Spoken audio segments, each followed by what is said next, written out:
make sure it doesn't fall. You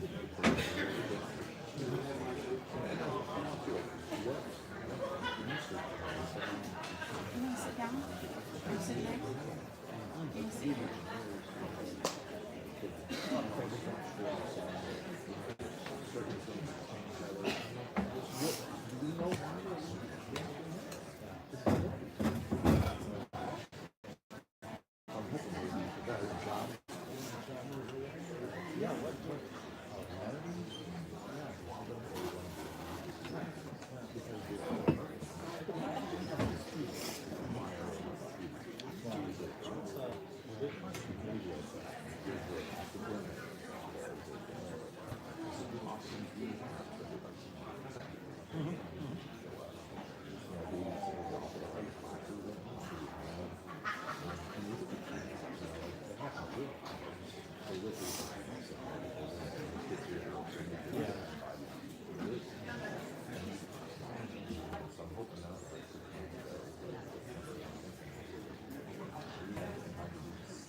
Okay, well, everyone naturally got quiet. We had a couple minutes, but we can go ahead and get started. So, welcome and good morning to the third annual State of the City. My name is Jenna Marks. I'm our Director of Public Relations for the City of Shelbyville, but I also am on the Chamber Board with Courtney and a few others in the room. So if you are on the Chamber Board, if you could stand up so we can recognize some of our community leaders.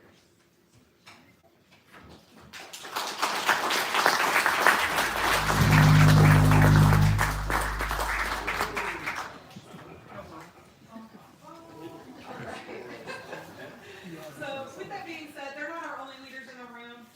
This room today represents a wide range of perspectives. We've got some business owners, we have educators, elected officials, nonprofit leaders, and residents who truly care deeply about this community and where it's headed.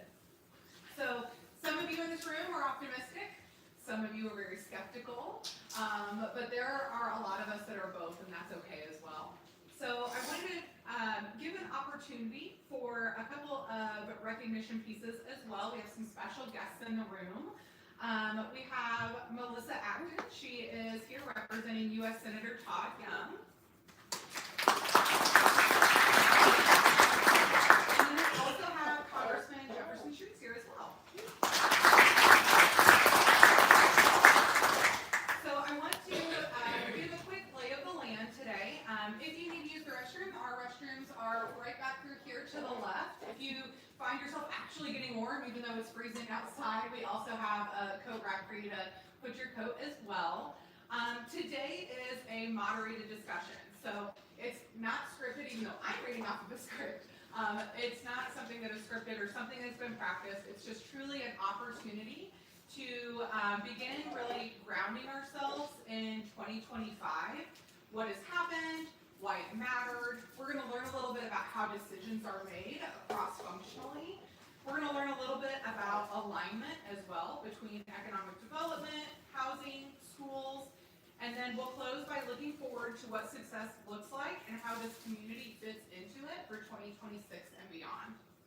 So my role today is just to keep us moving, make sure that we ask clear questions, and make sure that this conversation is accessible not just to leaders, but to the average resident trying to understand how the city works. So even though this is not a city-sanctioned event, we are recording live.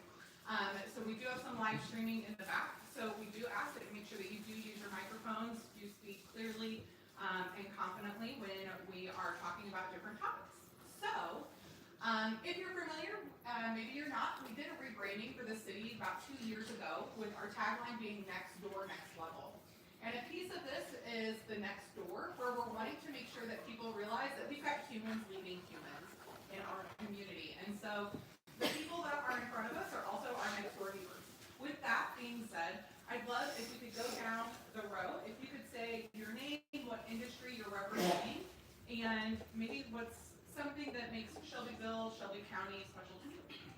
start with Courtney. I'm Courtney Jamella. I'm the Executive Director at the Shelby County Chamber. I think something that makes Shelby County special, and sometimes it gets a bad rap, is that everybody knows everybody. But I quickly found out in this role in the last 2 years that that's how you get stuff done. Very good, very good. And I'm Rachel Ackley. I am with Shelby County Tourism and Visitors Bureau here in Shelbyville. We are headquartered at the historic Porter Visitor Center. And there is so many things I could just say that's special about Shelby County. But first and foremost, it's the people. It's a little similar to what Courtney's saying, but for me, it's just the people, the talent, the abilities, the skill set. So many great people do so many great things, whether it's making stained glass, pottery, wine, or just telling our stories. That's what makes us unique, and what makes us who we are here at Shelby County. So that's what I think. Scott Ferguson, mayor of the city. I guess what makes us special, what sets us aside, I mean, just look around the room. I mean, you know, we put out a little notice, we're gonna have a little meeting, and people are interested, and I think that's what makes your community better. The more people you get interested in your community, the more involvement you get from citizens. It's always a great thing, so thanks for being here today. Good afternoon. I am Brian Asher, the Executive Director of Shelby County Development Corporation. And, you know, what makes Shelbyville unique to me, it kind of sounds odd, but this is my home. I have, 4 kids, 3 of them still living here. My wife and I have lived here our whole life outside of college. I took this position to make Shelbyville and Shelby County a better place. It's my heart, it's everything, it's my family. My whole family has lived here their whole lives. So that's what really makes Shelbyville special to me, and all of you guys, of course. I'm Matt Vance, Superintendent at Shelbyville Central Schools. When I think about Shelbyville, especially from my standpoint, leading the school district here, not to sound like a broken record, but it is the people. And one thing that I think is really neat here is just the support we have in our school system from our community.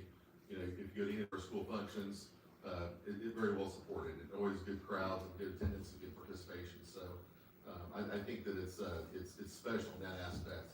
I'll go a little different direction. I've only lived here for a couple of years now, but my wife and I love living here. We think it's a great location, a lot of opportunities here, such as the YMCA and other things. So really just think it's a good community to live in as well. So thank you. And this question is going to be for all the panelists, but Matt, we'll go ahead and start with you. From your vantage point, what was the most consequential development in 2025 in your lane, and why should residents care outside of the headline? A little longer than 2025 in the school district. One thing is maintain and enhance our school facilities, because I think when we talk about growth of a community, one of the things people want to look at is the school district. And so from our standpoint, we try to keep our facilities in as good a shape as we possibly can, try to take the best care of them we can. And we started a renovation project at our middle school. It was built 1990, and so it's obviously has some age to it, needs some updates. So we've started that within the last few months, and we're very proud of that. It's going to be a great product once we get there. Of course, getting there is a challenge. A lot of things to work through. We're also doing upgrades to our Garrett Gymnasium at Shelbyville High School. We're remodeling the locker rooms. And again, just some things that need to be done. Nothing new, nothing super fancy, nothing overboard. But we do try to give our students the best opportunities we can at the same time, also for our community, because we think that that's something that we deserve. We finished up a couple elementary renovations in the last year and a half at Loper and Colston, so those were significant as well. So from our standpoint, I think it's just how we continue to go forward, do the best we can, live within our means, but try to be as good a partner as the community we possibly can, because again, like I said, curb appeal is big, and I do think that the school district plays a huge role in that. Me? Okay. I would say one of the biggest things that starting with would be the increased housing that we have along here along in Shelbyville. It kind of starts with Shelbyville housing to attract the people. Eventually, with more increased jobs, more increased people living here with their increased pay, we will get some of that retail that we've always been wanting. So it kind of starts with the housing, but we have big events with the Ready dollars, able to help out here, able to help out the amphitheater. We've got some apartments for the young to move back or stay in Shelbyville, which I continue to drop off pamphlets to my son in his bedroom, showing him that he can move out at any time. So I think that those are some really big things. What biofuels expansion just announced, which is big for not only Shelbyville, but Shelby County and the farmers, and the increased price that yields that they can get on some of their corn there, Bungie in the county as well, for the soybean portion. So there's just a lot of great things going on, but I would say the number one thing would be getting the increased housing. Ditto. I was gonna talk about, so we ended up with over 170 new homes built in 25 in the city of Shelbyville.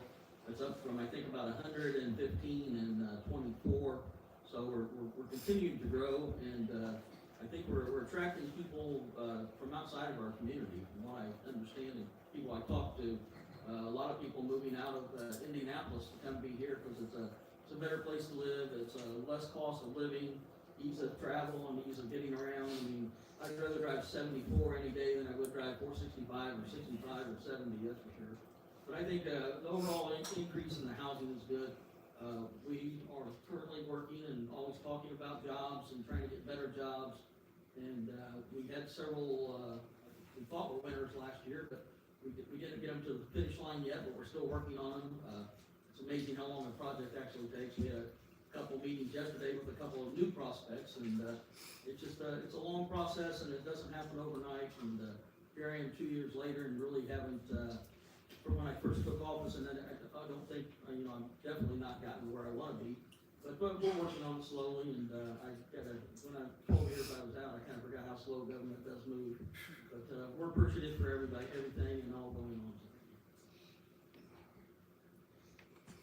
I would say within Shelby County Tourism and Visitors Bureau, as visitor centers across the state of Indiana, we are seeing a lot of growth in the quality of place components that are occurring in every community, whether it's art, whether it is something like this, the Workman Theater, which is just absolutely beautiful. We're seeing a lot of growth in those entities. People want those real experiences. They want those tangible feelings that they get when they get to experience live theater, or get to go to an art gallery, or they get to go to the Strand Theater and see some live music, or they get to go to music in the park. We're seeing exponential growth in that. Therefore, we've started doing designated grant funding. We started that last year. That was our first year for the Visitors Bureau. We do grants every year, but this was a big step for us to make sure that we are facilitating, assisting, and helping those different entities in our communities telling their story. And that's one of our biggest jobs, is telling those stories. So people outside the community that come in to visit love to come here, love to experience these things, and potentially move here.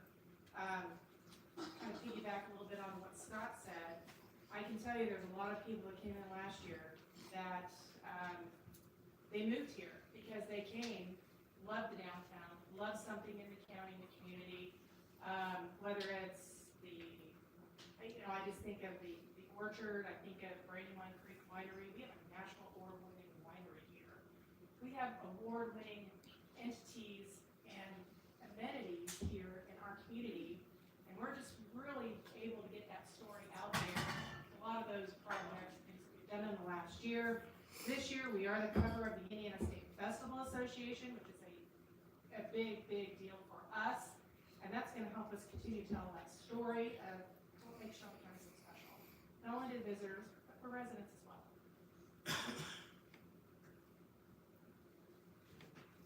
So for the chamber, I think that we are a little different. 2025 was a year of rebuilding for us. We took time to listen to what our members wanted.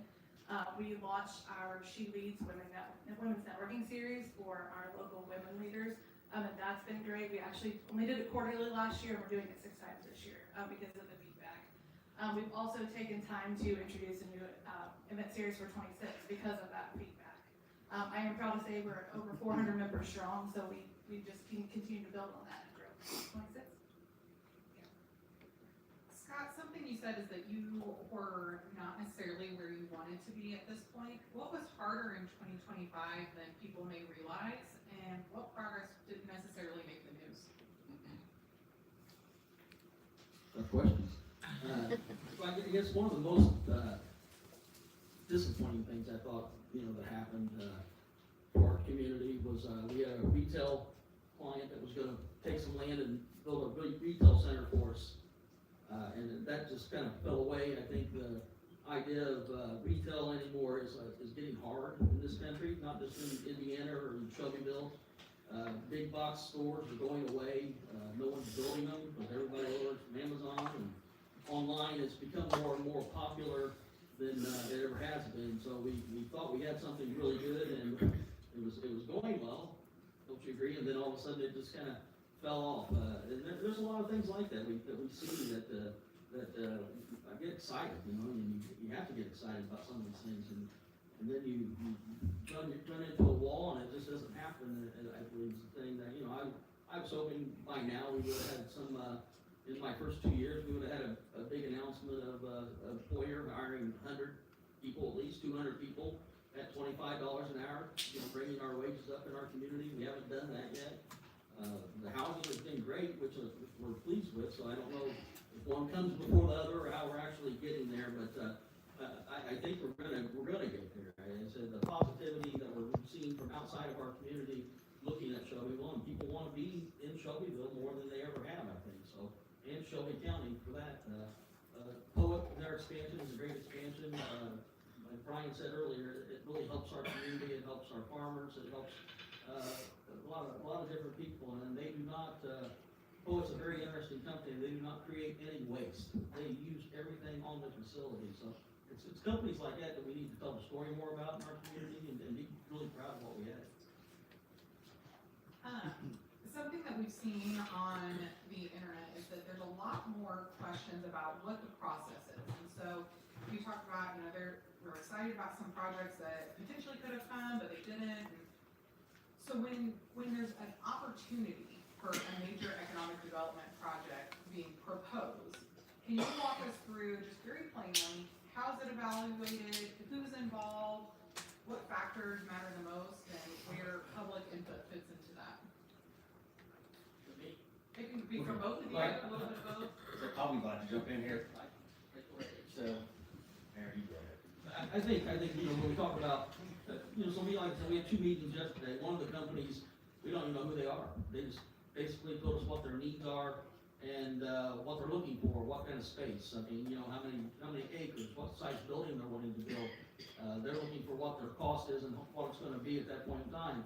And the only thing I've asked Brian at this point in time to make sure is that when they come in, we don't have any more $18 or $15 an hour jobs. We want all the jobs to be over $25 an hour. And he's listened pretty well. I don't tell his wife that, but he listened well. We've had a lot of looks, and a lot of the frustrating things sometimes is companies that we deal with, and so, like yesterday, the process, I'm sorry, I'm getting lost. The process, we have this initial meeting when we talk, we bring all the utilities, so whether it's Indiana American or Vectren, Rush Shelby Energy or Duke, and go over the parameters of somebody's jobs and what they're looking for. And we, at that point in time, if it passes that hurdle, and they think that we can supply the water and electric and all those things, then it moves on to another step. We'll have another visits and more visits, and then eventually we'll find out who they are, maybe before they come for zoning, maybe not. It's just depends on what the client wants and does. The Japanese company that we had open last year, Risu, they were very quiet and didn't want to communicate and get outside and announce who they were going to be in the very beginning. So we have to respect those wishes of the companies that are coming to us if they don't want to be their name to be out there. They use different project names. So those things are hard to make the public understand that we're actually not trying to hide things. We sometimes aren't allowed to tell the things that we would like to tell. We're in the midst of this, and it's kind of it's a different process, and then once this, comes out and, you know, Brian gets them to sign on the dotted line, or not actually sign anything, once we, get the commitment from them, then they'll come to our plan department and start working, with Adam and his staff, and I believe Adam's here today, and going through that process, and there's another whole process, whether it's, you know, rezoning or annexation, and there's a process to all of these, that there's so many steps that everything has to go through.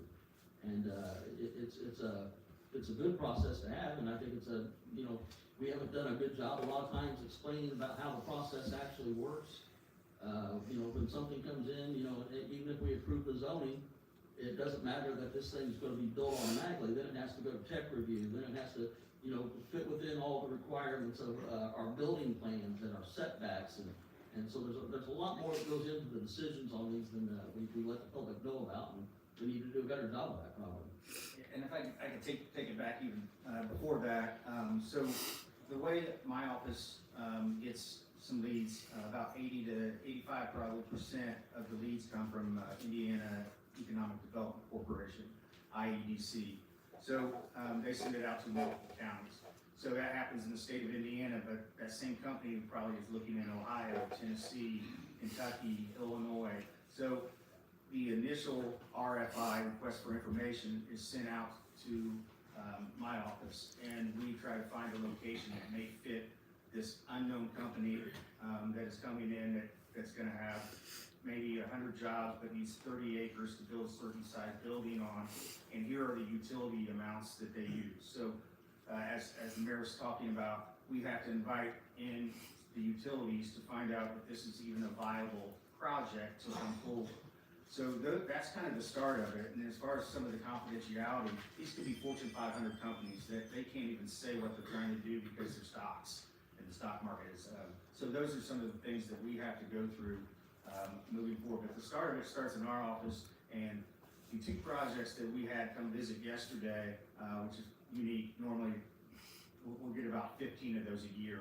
We actually had 2 of them yesterday, but this all happened 6 months ago. So the very beginning of all that, the RFI started 6 months ago on both of these projects. Sometimes it's a year. We have one we're meeting with next week that it went dead silent for 6 to 8 months, and this is a year and a half ago when we started this process. They're interested again, but some of the delays could be caused by multiple things. A, their products maybe not selling as much as they thought, but B, the tariffs were a big issue at a certain point. Sometimes still are. Europe right now, I mean, there's tariffs and then there's not tariffs. I don't know exactly what's going on, but we've had some people looking from Europe to come over here as well. You know, so there's a lot of things that once we can make it public, we try to make it public. But there are a lot of other circumstances out there that we have to deal with, and that's kind of just the nature of the job. My office has, and every other county has the same office as I do. We may be set up a little bit differently. The SCDC is not something that's, oh, Shelby County has that. No.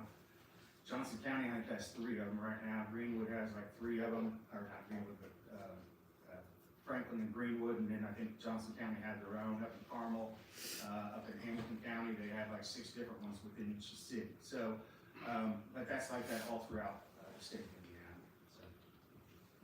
So that's one way where businesses are proactively looking for certain parameters, locations, things like that. But Brian and Mayor, you guys have actually recently gone on a trip to Japan and Germany with the Indianapolis Chamber. You met with a few other folks. Can you tell us a little bit more about what that looks like and why that was important for Shelbyville to be at the table? Sure. Well, I think, first of all, being able to get in front of Knopf and the family and be able to see some of the things that they do in Germany, and sitting at the table with the Knopf family, or one of them, I think was a huge impact for them.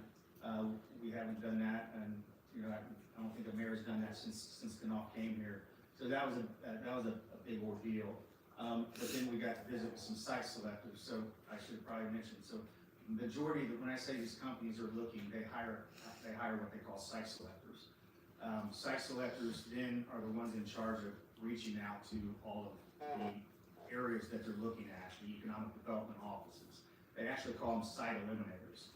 So my job is to find out exactly what information they're needing and try to give the positive portion of what we could fit there. If we don't fit some certain area, the site eliminator cuts us and they move on to the next county. So those are type of things, but we actually went to a couple meetings over there, and one of the site selectors within 4 weeks brought a company here to take a look at. Of course, we're still in the very beginning stages of this, but, you know, it was kind of one of those things that being able to go over there and tell our story and market Shelbyville and Shelby County is a benefit, and it kind of paid dividends so far just by getting a couple of votes out.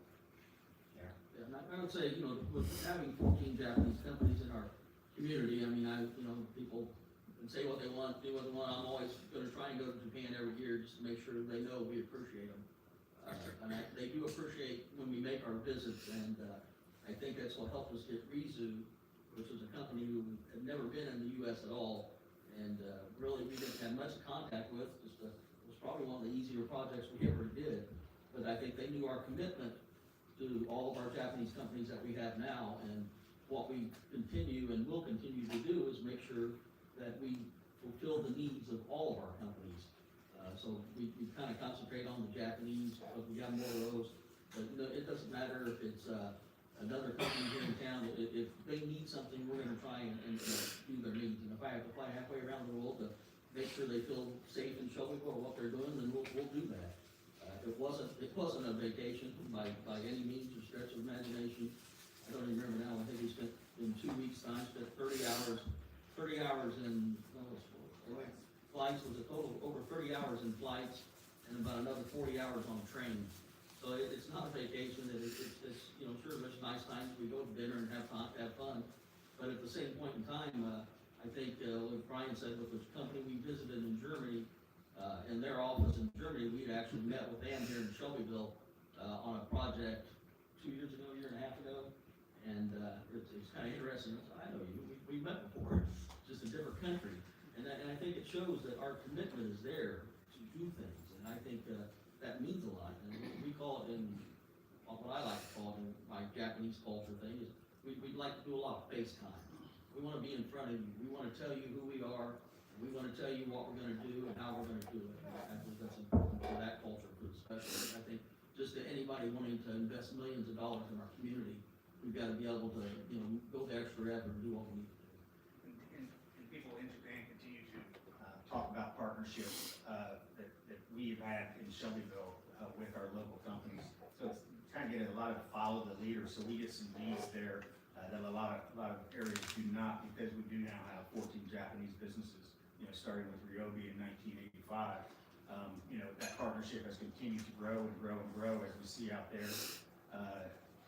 So a lot of the follow the leader, and that's kind of what Risu reached out to us, and we got to visit them, and then they ended up building a building, and they're up and running now. So one of the questions we got on Facebook was, why would an international company like Risu choose Shelbyville over Indiana or another Midwest company? Is it just the FaceTime? No, Blake's in the room, came in, like Larry Sandman says, why go anywhere else, right, Blake? I thought it was funny, it was. Why wouldn't they? I mean, you know, I think it's the opposite. I think we can turn it on. Why wouldn't they want to be here? I mean, you know, we've had a proven record with many international companies in our community, and we show we do the job properly and we do it right. So I think that's an attribute to not only, you know, our current what we're doing, but everybody that's been here in the past. You know, whether it's, you know, Mayor Zur or Mayor Stevens or Mayor Theobald, you know, Mayor DeBon. I mean, everybody, I think, you know, all the mayors in the past, you know, 50 years have kind of had the same mindset of wanting to grow and wanting to make sure we put our best foot forward. So I think that over all the years of that has paid off for us immensely. Yeah, I think the face-to-face visits do actually help, and, you know, we've had maybe just one business that's moved out since, and that was due to some tariffs that happened. But we're continuing asking the question, how can we help? You know, what type of programs are you looking for? What can we do to help you guys? And those are the type of things, I think, the word gets out in Japan. So we've talked a lot about our larger industry, but thinking, kind of switching over to chamber, honestly, what are small business owners telling you that they need right now to stay competitive in an environment where we may have larger manufacturers coming in? We do represent the larger manufacturers as well. About 60% of our members are small business, but we do have several large businesses as well. But I think one of the biggest things is the workforce. We hear from small business owners that the applicant pools are tighter. There's more competition. Retention is a big key. So when a large employer comes in, they feel that those tightening on them, especially for those entry skill positions.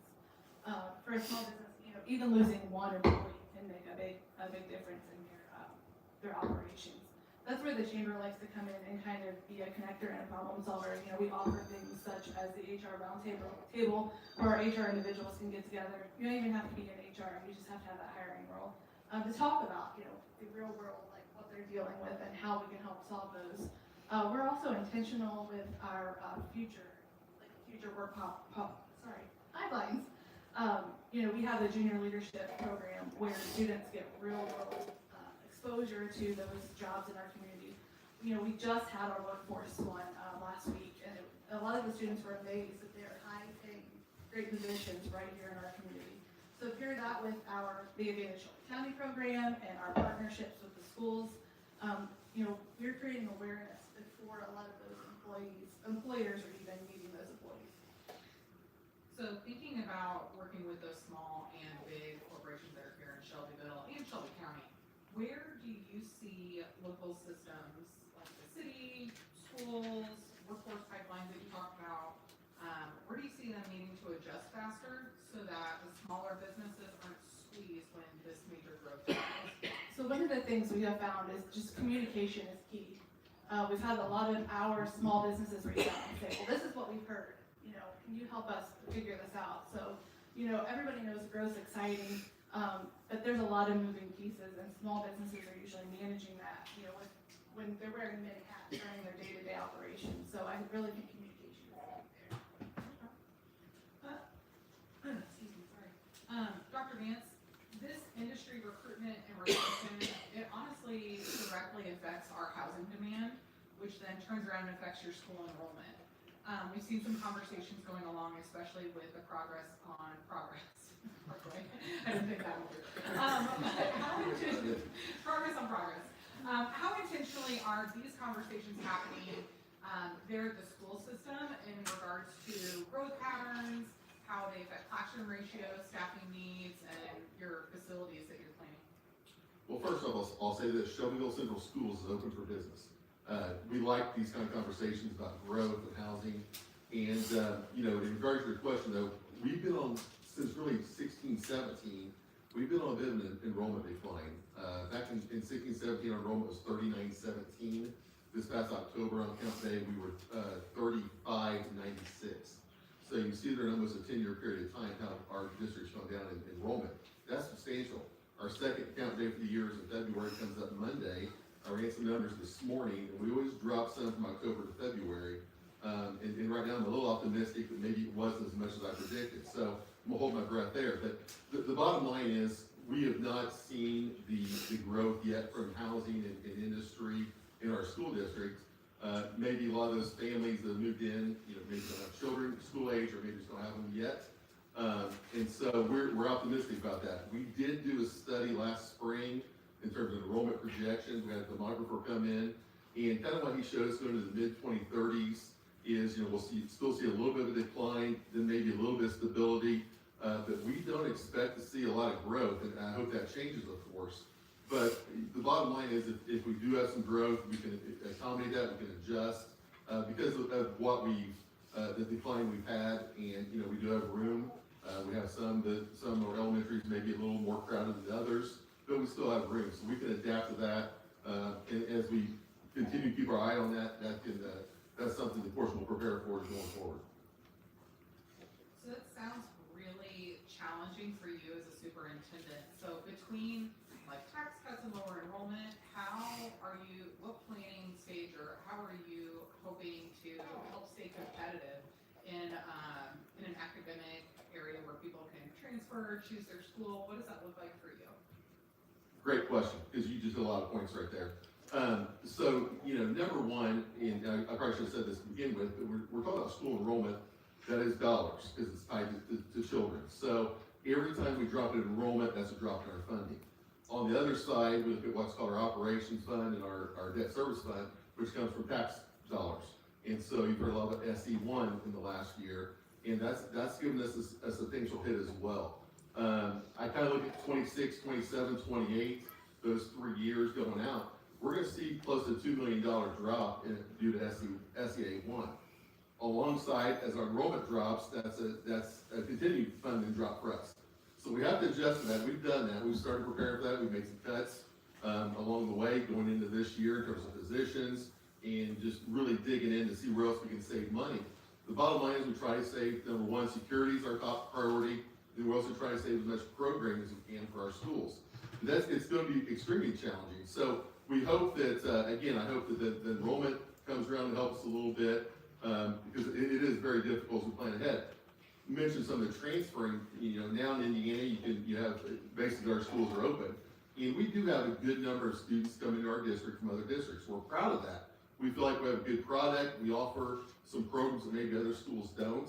At the same time, we do lose some students to other districts as well, and we're wide aware of that. So we always look at what we do to keep what we have, and at the same time, continue to attract others. But that is a huge factor, and that does play a role in every school district in the state of Indiana, because most schools, if you look at it, and we've heard some statistics over time, the majority of counties and school districts in the state have lost enrollment in population.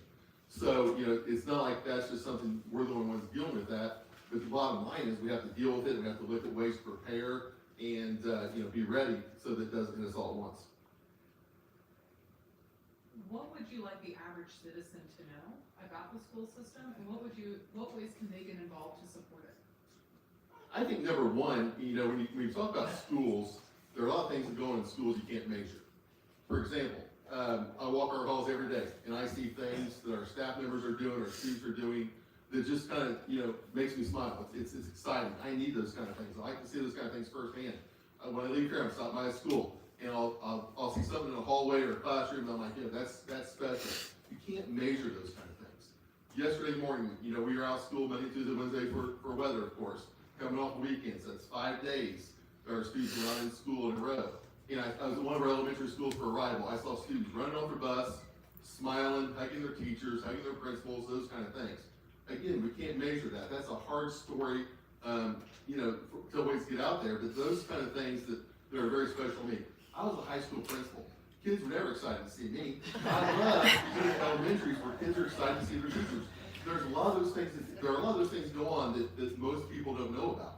In terms of getting involved, there are always ways that you can, either as a parent or a community person, if you have an interest in the school, talk to me, talk to one of our administrators, talk to a teacher and say, hey, what can I do to help you? I mean, there are a lot of possibilities for ways that, you want to say, hey, well, we need someone to maybe come and read a class, or maybe you do this, or help us with the PTO fundraiser, whatever the case may be. There are always ways that school districts, and especially us, we can utilize outside help, and we're always looking to kind of think outside the box and say, what else can we do? And more important, what else can we do better? I think we do a lot of things very well, and we do. But we're never in cruise control. We're always thinking, how can we improve? How can we be better? And we have a lot to be proud of, and a lot that I'm proud of, but I always want to be better. You do have a lot to be proud of. So we had a lot of educators that were recognized this year on the state level. Would you like to share a little bit about that? Sure, sorry, to get a quick drink there. Yes, we have, and like I said, when I talk about our school districts, it's about people. And we have a lot of people that are passionate about Shelbyville Central Schools, a lot of people that are passionate about students, and that's what you need. When I meet every new employee, and I talk to them about the number one thing I'm looking for, of course, is someone with good character, but someone that has a passion about helping children, and we have that. And they know that's my number one expectation. So, we had some principals this year, recognized for District Principal of the Year. We've had, other teachers along the way be recognized for different things they've done in their classrooms. Then obviously, most importantly, we have students that recognize a lot for different things they do. Maybe academically, athletically, another type of extracurricular. the bottom line is, and when I look at our school districts and our schools, and I do this a lot, you know, what are we offering? You know, look at our AP class in high school, dual credit class in high school. Then we have a lot of trades classes through Blue River Career programs. You know, I really believe we have something for everyone, and we try to meet all the different needs of students, you know, from K-12, and really, I should say pre-K-12, because our preschool, we do an outstanding job there, and then one thing we started last school year is we also have a staff daycare, program now for staff members that need to have a child maybe 1 or 2 years old. We don't do infants, but right now we have a full room as I speak of 1 and 2 year olds that are children of our staff members that are in our preschool during the day, and it's pretty neat. And I'm fortunate enough that where my office is, we're connected to the preschool. Every once in a while I get up, take a walk, and there's nothing like seeing the child care room. Those children in there having a blast, and it's really a neat thing. So I say a lot of times, when we look at Shelbyville Central Schools, we can have children with us from ages 1 to 18, because of course you're 18 when you graduate. That's a pretty neat feeling, and so that's something I'm proud of. So just a lot of things like that go on that you know, that I look back on, and I'm proud of what we have to offer, and I think it even makes it a more special place for our students and staff. Thank you for sharing all that. I mean, it's just some really great stuff. I've got some friends, I used to live in Franklin over in Johnson County, and if people don't know, our preschool truly is a state of the art. They have come to benchmark our preschool here in Shelbyville, and they're recreating that over in Franklin. So that says a lot to what you're doing. And they're one of many districts that has come to visit us. We have another district coming in Monday, as a matter of fact. So that's one thing I love. I love for others to come see what we're doing. You know, we all, in education, we're friends, but we compete. But, so, you know, that doesn't make sense, but, you know, we want to be ahead of others in terms of test scores, graduation rates. We want to beat them on the athletic field and court, all those kind of things. But we do share a lot with each other, and we've had, in my 4 years, I'm in my 4th year here in this role, we've had a handful of districts come and visit our preschool, especially. We have another one coming Monday. And again, that's another thing I'm very proud of. I want people to come see what we're doing. And you're exactly right. There are others that want to see that, so we're proud of that. Thank you. And speaking of people coming and visiting Shelbyville and Shelby County, we've got Rachel here, our executive director of our tourism center. And we talk about the tight budgets, we talk about industry, but many residents don't necessarily see tourism because they already live here. And so they see it as nice, but maybe it's not necessary. What do we have to show people who don't live here, Rachel? And so why is that a misunderstanding, and what does tourism actually contribute to local businesses and local economy? Well, first and foremost, we just had our Rockport Analytics. I'm used to talking loud, so my apologies. But we just got our newest Rockport Analytics report for 2024, and we brought in tourism specifically right about $61 million. I am here, my phone is going off, my apologies. Scooting. But it is now. It is, guilty. Here's a reminder to turn your cell phone. Yeah, there's a reminder. Exactly. But anyway, we that report was very indicative of what's been going on within our communities regarding tourism. You know, people think, okay, we don't have a Disneyland, we don't have a huge state park here, but what we do have are things such as Melton Woods. Said I talked about the Strand earlier. We have small mom and pop shops. We have things that mean something to people when they come here and they visit, and they get to meet the people that run those businesses. And we are very unique also in our food culture. So we have a lot of places for people to experience, like I said, a lot of very talented, very innovative people. One of the best indicators of what it is that we are doing at the Visitors Bureau are the people that send for information, give me a call, get online, and ask for that information. I have a really good little bit of a case study here, because I had a couple last year call and ask for a packet I sent to them in Texas. Guess what? They live here now. So they just moved here last November. They decided we're gonna come up that way and see all the different communities, and they said, you know, Shelby County, Shelbyville was kind of on their radar. They thought they'd ask for some information, and they said, first and foremost, drove up 9, the downtown clinched it. The downtown clinched it, the Y, and then the VA clinic, because they are veterans. So, people come here looking for those experiences, those exponential things that make them feel good, and make them feel included, and something unique that goes on within our communities, and then they go, it's a unique place. You know, those trails are really awesome, and our schools are fantastic, and the people help us, and whether it's going into, you know, builder's lumber and getting that personal service, or Three Crows, I saw Tracy here, which is just a great little store, and that means a lot to people. And they want those, like I said, those personal experiences. And from there, it just keeps rolling on. And they decide, pretty cool place. Let's move there. Let's bring our family there. And let's be a part of that community that's doing some really fantastic things. I just think about Gary and Michelle Molly. I think they're here. But I think about the United States track and field that we had last December. Holy smokes. And, you know, 3,500 athletes. A one-day event brought in $1.8 million of economic investment into this community. That's amazing. And people love it here. And people want to come back here. That are from all across the country that want to experience what it is that Shelby County can offer to them. And in turn, it does great things for our community as well.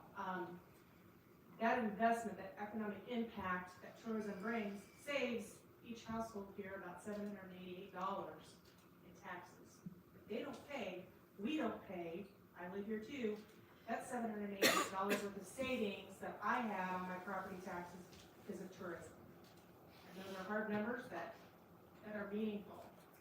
But at the same time, then we are creating quality of life, quality of place initiatives. We're partnering with those other entities in the community to help bring that savings to not only our residents, but to give those unique experiences to people who are visiting. What are some of the larger key indicators that keep our restaurants, our hotels, our small businesses moving? Like, so someone who's part of tourism, what would bring somebody to Shelbyville and Shelby County? What's some of the feedback that you've received from the visitors? Oh, feedback that I receive from visitors, that's very broad, very wide range. But I think the number one thing I hear the most is people feel that they're cared about when they come here. That they are I have several groups of ladies that meet here, some from Indy, some from Columbus, and this is their central meeting point. They do it 4 times a year. And they always come in to see me, just to say, hey Rachel, how are things going? But they're always trying new things. Last year they stayed at the Charles Davis Mansion. They did an overnight girls weekend and included that. And they absolutely love Shelbyville, love Shelby County. They visited several different entities. They went to Copper Kettle one night for dinner. And they just love those real experiences that we have here that only we can provide to them. So you may say other communities have those opportunities to offer those experiences. Not like Shelby County, not the way we can do it here. Well, we're coming up a little bit on time, and I want to be cognizant of the people's time that are here, and you all as well as part of the panel. I want to give an opportunity for you to share something that maybe we've not specifically asked you today, but something that you would love for residents to know, like what are best kept secrets about your industry, or what are some misconceptions that folks have that you just truly want to get out. This is the platform to be able to do that today. And it doesn't have to go down the row, it can be popcorn style or whatever. Well, I would say for the Visitors Bureau, we are funded by an innkeeper's tax, 5% on all hotels, VRBO, and Airbnbs. No taxing money comes from anything but a hotel stay or a VRBO stay. So we use those funds very creatively to make sure we tell our story outside, through the Midwest, different marketing channels that we use, throughout the United States, and here locally as well. So, we use that money in a very, specific, targeted way. Make sure people know what is going on here in Shelbyville and Shelby County. Purposely, a couple of years ago, I changed our visitor guide to an area guide, because it's not just for visitors, it's for people that live here too. So I want people that live here to understand all the gems that we have right here and what's available to them. So I think, a lot of people say, well, what are you doing with our tax money? Well, if you're staying in a hotel, that is some of your tax money. That 5% you paid, that is. But we really try to make sure that we structure and use those funds in the most appropriate ways, like I said, to tell our Shelby County stories, to get more people to come and visit and potentially stay here and live here, raise their children here, and it helps us all. So, yeah, it's, as I said, that's what we do, storytellers. I'll jump on that a little bit, because you mentioned the term storytellers, I like that, because I think that, I always talk a lot about qualitative data. There's a lot of things that we do that we can't measure, and I think that's important. I talk about relationships, and that's very important with us. And, I think the important thing to remember is, I talked some about enrollment, some about funding. We've had to make some tough decisions. We'll have more tough decisions to make down the road. But we have a very caring and nurturing staff, a group of people in our district that just absolutely love kids, love this school community, which is very important. And just as I look at them, I see our police officer, Chief Pointer, and our leadership of our police department. One thing I didn't mention is we have a very strong SRO program, which I'm very appreciative of and very proud of. And, it's the one thing that most people don't understand is our SROs, that they really truly care about these kids. And like I was mentioning yesterday, staying outside on a 0, -2, whatever, it's cold, with one of our SROs. And, he even said, just glad to be back. We missed the kids, missed everybody, and calling kids by name. Kids were excited to see him. And it's those kind of things that, kind of mentioned earlier, our story that doesn't get measured, you can't always tell. But I can't say enough about those kind of stories, about how much people care about our kids, about our community, about our school community as a whole. And to me, I think that's what it is most important. So I just really appreciate the opportunity also today. I think I'll go from there, because I think Dr. Vance brings up great points. I mean, we are who we are. Meeting Dr. Vance last year or year and a half ago, we have each other's cell phone number. If he needs me, he calls me. If I need him, I don't have to go through his admin, I call him. It's good teamwork. We don't have to talk a lot, but if we ever need to, we do. And I think that's important. When you talk about your staff, my staff in the city, I have 213 employees, which most people don't realize the city has that many. But we do anything from street sweeping to making sure your toilet's flush to arresting people, giving people commendations. Fire department, we run the ambulance for the whole county. Our men and women that serve this community, I would put them up against anybody. Obviously, last week or this week has been a little struggle for our street department. These guys that go out every day, they picked up trash Tuesday in this weather. Imagine trying to walk through that snow and pick up trash and do that. I don't think we give enough credit to people that actually come to work and do their job, and maybe complain every now and then, but I don't hear very many complaints from our employees at our. I think we have a great department head staff that treats them well, and that's really the hidden gem of what we don't notice in our community is how many great employees we do have. The downtown was awesome at Christmas time. I mean, that's a combination of street department and wastewater treatment plant. I mean, how do you get that together? They do great work, and they all get along, and they know the taxpayers depend on them to get these things done. So I think that's why they do it. They take pride in their work, and I think pride in place is a big thing, and they really do what they need to do. So. I'd like to touch on just growth in general and how competitive it is out there. And Dr. Vance mentioned something about the SB1 and some of the budget cuts around. Those are real. So growth in industry is and manufacturing is a way out of there.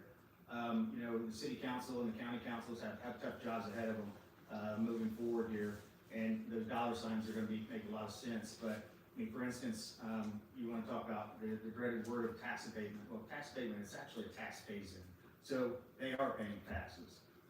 So we gave Poet Biofuels a tax abatement, a tax phase-in, and at the end of 10 years, they're gonna pay over $11 million in taxes. So how did we get them to expand here? It was because of the tax abatement. It's very, very competitive to get businesses here. So when we have to offer incentives, it's not just because, here, we want to give this to you, it's because they're not coming unless we get that. They may not grow here in case if something like that wouldn't happen. So those budgets are real. We need to continue to grow our industry.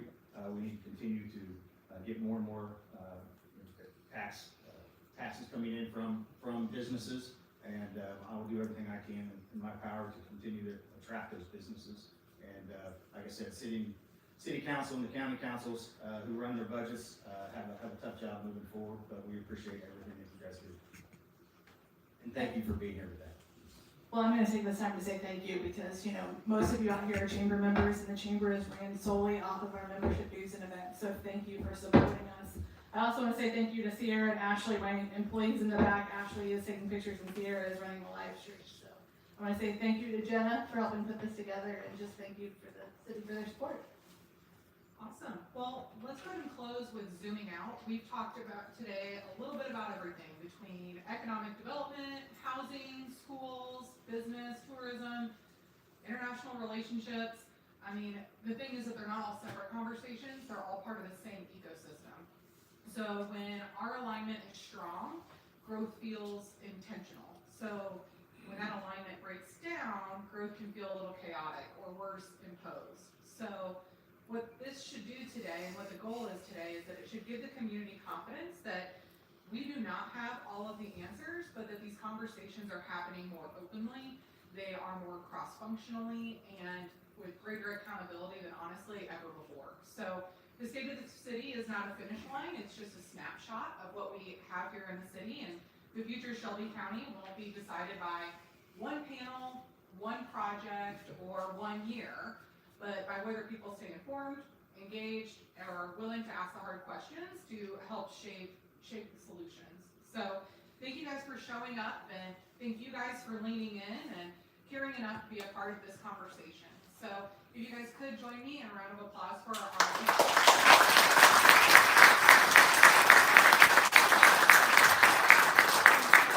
For those that have joined us in person, Workman Family Civic Theater is new to our community, and they have been gracious to offer some behind-the-scenes tours.